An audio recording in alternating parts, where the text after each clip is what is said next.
সেই ভয়ঙ্কর রাতে টুনি একটুর জন্য বেঁচে গিয়েছিল। কিভাবে বাঁচলো টুনি জানার জন্য ভিডিওটি পুরো দেখুন। সেই রাতটি ছিল ভয়ঙ্কর একটি রাত, যেই রাতে টুনি তার ছানাকে নিয়ে বিছানায় শুয়েছিল। আর হঠাৎ করে টুনির এখানে টুনা এসে বলে, টুনি, ও টুনি, উঠো, সকাল হয়ে গেছে, মাছ মারতে যাবে না? কালকে কি খাবে? উঠো, সকাল হয়ে গেছে। টুনা যায় সামনে সামনে আর টুনি তার পিছন পিছন ধীরে ধীরে যায়। আর হঠাৎ করে পিছন পিঠ থেকে আওয়াজ আসে, ও টুনি, কোথায় যাচ্ছ টুনি একা?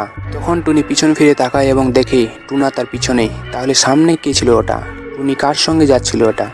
তখন টুনি পিছন ফিরে তাকায় এবং দেখে পিছনে কেউ নাই। তখন টুনি টুনার পাশে যায় আর টুনা টুনিকে জিজ্ঞাসা করে, তুমি কোথায় যাচ্ছিলে একা? তখন টুনি বলে, আরে তুমি তো আমাকে দেখতে এসেছিলি মাছ মারার জন্য, সকাল হয়ে গেছে আবার।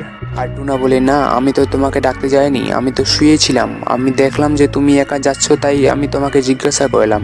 ও, তাহলে কে ছিল ওটা? তো বন্ধুরা, আপনারা যদি জানেন কে ছিল ওটা তো কমেন্ট করে নিশ্চয়ই জানান। আর ভিডিওটি ভালো লাগলে ভিডিওটিকে লাইক করে দেন আর চ্যানেলটিকে সাবস্ক্রাইব করে নেন।